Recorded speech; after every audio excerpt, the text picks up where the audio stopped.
और रैलियों में कुर्सियां नहीं भरी थी और वहां पर किरकिरी हो जाती, इसलिए रास्ते से मुड़ गए। तो इसी वजह से चन्नी साहब फोन नहीं उठा रहे थे। ये तो इसी वजह से, अब सवाल पूछने दीजिए, इसी वजह से रूट लीक किया गया, इसी वजह से फॉल्स क्लियरेंस दे दी गई, इसी वजह से कांग्रेस पार्टी पूछ रही थी हाउस द जोश, और इसी वजह से प्रदर्शनकारियों को पहले से रूट का पता था, इसी वजह से प्रदर्शनकारी वहां पर 10 मिनट पहले पहुंच गए थे। ये सब इस वजह से हुआ था क्योंकि वहां कुर्सियां खाली थी तो रूट लीक कर दिया। कुर्सियां खाली थी तो चन्नी साहब फोन नहीं उठा रहे थे, कुर्सियां खाली थी तो प्रदर्शनकारियों को हटाया नहीं, कुर्सियां खाली थी तो जान को खतरे में डाल दिया। कुर्सियां खाली थी। सापरा जी। अमन जी, रूट लीक हुआ कि नहीं हुआ इसके ऊपर तहकीकात होगी। वहां पर प्रदर्शनकारी 100 थे, 200 थे, किस तरह से पहुंचे उसकी तहकीकात होगी। रूट क्यों रुका उसकी तहकीकात होगी, निष्पक्ष तहकीकात होगी। कि मैं आपको कहना चाहूंगा, लेकिन यही कारण नहीं है उस रैली को कैंसिल होने का। आपने भी देखा होगा पंजाब के सभी लोकल चैनलों ने दिखाया कि वहां पर कुर्सियां खाली पड़ी थी। मैं चैनलों के नाम नहीं यहां पर लेना चाहता हूं। खुद मांडविया जब वहां पर इस रैली को खत्म करने का अनाउंसमेंट कर रहे थे, तब भी चैनलों ने दिखाया कि वहां पर विषय है। मैं यहाँ पर डंके की चोट पर एक चीज बोलूंगा कि ये इनकी विफलता वहां पर एक्सपोज हो रही थी। अपनी विफलता को बचाने के लिए ये यू टर्न लिया गया है और एक काउंटर नैरेटिव तैयार करने का प्रयास किया। यहाँ पर ये जांच का विषय है, ये खाली स्थान का मामला है, कुर्सियां खाली स्थान या खालिस्तान का मामला है, यह भी जांच का विषय है। कैप्टन अमरिंदर सिंह ने इशारा किया है कि पाकिस्तान बॉर्डर से 10 किलोमीटर दूर अगर देश के प्रधानमंत्री को भी सुरक्षा नहीं दे सकती है पंजाब की सरकार, तो इस्तीफा दे देना चाहिए। मतलब पीएम तक सुरक्षित नहीं है पंजाब में सर, तो आम लोगों का क्या होगा? नलिन कोहली जी, आप जवाब दे दीजिए। कुर्सियां खाली थी, बहाना नहीं था, इसी वजह से वापस लौट लिए कि किरकिरी ना हो जाए। ये सापरा जी कह रहे हैं कुर्सियां खाली थी, रैली में लोग नहीं पहुंचे थे, यू टर्न मार लिया, आरोप इन पर लगा दिया। बेटा जी आ रहा हूं। सापरा जी के पास शायद कोई चॉइस ही नहीं है, उन्हें काउंटर एक नैरेटिव बनाना ही पड़ेगा क्योंकि चूक इतनी बड़ी है। अब मैं 2-4 सवाल मैं भी पूछ लेता हूं या मैं 2-4 चीजें बता देता हूं जो जनता अपने आप देख ले। तो ये प्रधानमंत्री जी नरेंद्र मोदी जी एक काउंटर नैरेटिव करने के लिए पुल के ऊपर रह गए क्योंकि आगे जाके प्रोटेस्टर्स के पास जानकारी थी कि प्रधानमंत्री जी इस रूट से आने वाले हैं और प्रधानमंत्री जी ने शायद स्वयं उनको बता दिया होगा और साथ में पंजाब पुलिस को भी बताया होगा कि आप भी चाय पी लीजिए उनके साथ। अरे वीडियो दिखाइए आप अमन जी, लोगों को देखने दीजिए ना। मतलब किस प्रकार की एक बेवकूफी का काउंटर नैरेटिव हो रहा है कि प्रधानमंत्री जी को भागने की जरूरत है। राहुल गांधी जी नहीं है प्रधानमंत्री जी, मैं बिल्कुल ब्लंटली कह रहा हूं, जो इटली भागना पड़ता है या कहीं घूमने के लिए जाना पड़ता है उनको। आपको अगर रैलियों से इतना भय है तो प्रधानमंत्री जी को रोकने के लिए और कोई तरीका अपनाइए।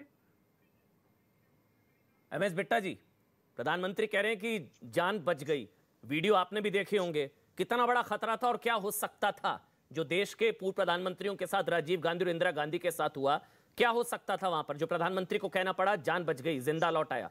एमएस बिट्टा। अमन जी, मेरे ख्याल ये मुद्दा तू मैं का मुद्दा नहीं, ये सुरक्षा का व्यवस्था का बहुत बड़ा मुद्दा है। एक मिनट रुक रहा हूं, मेरे साथ वैसे बता दूं, मैं ओपी सिंह भी उत्तर प्रदेश के पूर्व डीजीपी। सर मैं आपके पास भी आऊंगा, मैं आपको इंट्रोड्यूस करना भूल गया था, माफी चाहूंगा। ओपी सिंह हैं उत्तर प्रदेश के पूर्व डीजीपी। पहले आप बोल लीजिए बिट्टा जी। देखो, आपने नाम लिया इंदिरा गांधी जी का और राजीव गांधी जी का। आपको पता है कि जब इंदिरा गांधी शहीद हुई उसके बाद क्या हुआ? पूरे हिंदुस्तान के अंदर दंगे हुए। सिख समाज के लोगों को किस तरीके से उसका खमियाजा भुगतना पड़ा चंद लोगों की गलतियों से। अभी तक 84 के दंगों का इंसाफ पूरा नहीं मिल पाया। उसके बाद राजीव गांधी की शहादत हुई और 1 महीना पहले 10 जनपद के अंदर, जब मैं कांग्रेस का एक्टिव कार्यकर्ता था तो मैं 10 जनपद के अंदर, आपने एक दोस्त को लुधियाना का था, कहा था राजीव गांधी जिंदा नहीं रहेगा क्योंकि सुरक्षा का मुझे अनुभव है। 14 बार हमले झेले शरीर के ऊपर मैंने। उसने कहा क्यों? मैं कहा एसपीजी हट चुकी और दिल्ली पुलिस के रिटायर होने वाले मुलाजम बाद में है, वो कमजोर हैं और 1 महीने के बाद राजीव गांधी की शहादत हो जाती। फिर दोस्त फोन करता है, आपने भूला था। चलो, उसके बाद दिखाऊंगा। मैं आपको सुरक्षा व्यवस्था की कमियां बताता हूं। इंक्वायरियां नहीं होती कोई, ये इंक्वायरियां तो कहने की बात है, कब होंगी? जब अमृतसर के अंदर मेरे ऊपर 45 किलो आरडीएक्स के साथ हमला होता है। रात को कह देता हूं कि सुबह हमला होगा, अखबारों में इश्तिहार आते हैं, चलो मेरी टांग उतर जाती है। 8 महीने के बाद दिल्ली के अंदर पार्लियामेंट के पास ली मेरिडियन होटल के नीचे मेरे ऑफिस में ब्लास्ट होता है। 15 दिन में सुरक्षा मिलती, 15 दिन में वापस होती। मैं कांग्रेस का प्रेसिडेंट होता, यूथ कांग्रेस का, अभी तक इंक्वायरी नहीं। 30 लोग शहीद हो जाते, सुरक्षा कर्मचारी शहीद हो जाते। सवाल सबसे बड़ा ना बीजेपी है ना कांग्रेस है, हिंदुस्तान का प्रधानमंत्री। 2 प्रधानमंत्री खोए, एक चीफ मिनिस्टर खोया बेअंत सिंह, और मैं उसमें 14 हमलों से मैं बच गया उसी काफले में। और पंजाब से लिंक है सारे हमले। जब सिद्धू बॉर्डर पे यह कहा गया इंदिरा गांधी को मार दिया, आने वाला वक्त नरेंद्र मोदी, खुला चैलेंज हुआ, वायरल हुई वीडियो। हाँ, इंदिरा ठोक दी, मोदी क्या चीज है। आपने मुझे बुलाया, उसमें चर्चा हुई, खालिस्तान बनाएंगे, इनकी ऐसी की तैसी खालिस्तानियों की खालिस्तान बनाएंगे, और बॉर्डर बिल्कुल सामने, बठिंडा के सामने बॉर्डर। मैं देखो ऐसा हिंदुस्तान के अंदर कभी नहीं हुआ। आज हमारी बहस कितनी भी चले, आज पाकिस्तान को बता दिया, पड़ोसी जो मुल्क है, दुश्मन हमारा, ये बिल्कुल सामने बैठा है। पाकिस्तान आईएसआई को बता दिया, और विदेशों में बैठे हुए आतंकवादियों को हमने बता दिया कि हमारे हिंदुस्तान का प्रधानमंत्री अपनी धरती के अंदर सेफ नहीं है। तो बताओ, कल को खुदा रखा था। देखो ये तमाशा नहीं है, ये सुरक्षा खेल नहीं है। हल्का सा अगर कोई भी घटना हो जाती, जब पीएम को बचाते बचाते एसपीजे वाले गोली चला देते तो जलियांवाला बाग बढ़ जाता। ठीक है ना, बन जाता।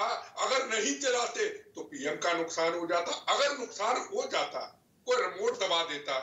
जब अमृतसर में मेरे ऊपर ब्लास्ट हुआ तो 2 जगह पे कार बम लगाए गए, रूट बदला, पीएम का भी रूट ऐसे बदला। अगर 2 जगह पे को कार बम लगे होते, या तारे खींच के नक्सलाइटों की तरह रिमोट दबा देता। और वीडियो में सुन रहा हूं आपके चैनलों में, एक व्यक्ति कह रहा है वो काले रंग की गाड़ी में नरेंद्र मोदी जा रहा है। आप मुझे बताइए, इस चीज को क्या खेल समझ लिया? देखो मैं चन्नी साहब क्या कॉन्स्पिरेसी लगती है क्या? ये इतना आसान होता है क्या? मैं बिट्टा साहब आपको इसलिए बुलाया था, मुझे समझाइए, इतना आसान होता है क्या? ये कॉन्स्पिरेसी लगती है क्या? ये तो हो ही नहीं सकता ना। मतलब कैसे हो सकता है ये कि वो रूट नहीं ब्लॉक हो रहा है, रूट नहीं सैनिटाइज हो रहा है, लोग वहां से गुजर रहे हैं, प्रदर्शनकारी पहुंच गए हैं, देश का प्रधानमंत्री है भाई, खिलवाड़, मतलब खेल हो रहा है क्या? सरदार बेअंत सिंह खोया हमने, सरदार बेअंत सिंह खोया, इंदिरा गांधी खोई, राजीव गांधी खोया, मैं भी उनके काफिले में था, मैं 14 हमलों में बचा। हमने क्या सीखा? चन्नी जी की मैं इज्जत करता हूं, पर चन्नी जी का ये बयान देना ये कुदरती था। ये बयान ठीक नहीं है, ये बयान ठीक नहीं है। मैं चन्नी जी को कहूंगा, चन्नी जी अपने बयानों को वापस लो। कल को कोई घटना होगी, आप क्यों फंसते फिरते हो? जिन अधिकारियों ने गलती की है, जिन अधिकारियों की गलती से हुआ है, उनको ओपन करो। ये पॉलिटिकल लड़ाई नहीं है, इलेक्शन सामने है। बम ब्लास्ट अमृतसर लुधियाना में हो चुका है, कल को कोई घटना हो गई तो पूरी पार्टी के ऊपर आएगी या नहीं आएगी? नहीं हो सकती थी, वहां से कुछ भी हो सकता था। वीडियो इतने खतरनाक है, वो वीडियो इतने खौफनाक है, सब आसपास है, प्रदर्शनकारी है, वहां से वीडियो बन रहा है, कोई भी फिदाइन से लेकर कुछ भी हो सकता था। ओपी सिंह है मेरे साथ, उत्तर प्रदेश के पूर्व डीजीपी हैं। सर आपका स्वागत है देश नहीं झुकने देंगे में। आमतौर पर क्या प्रोटोकॉल होता है सर? क्योंकि कहा जा रहा है ना डीजीपी थे साथ में, ना मुख्य सचिव थे, और ये सिक्योरिटी लैप्स है, ये क्या है? आपको क्या नजर आ रहा है सर पहली नजर में? OP Singh sir.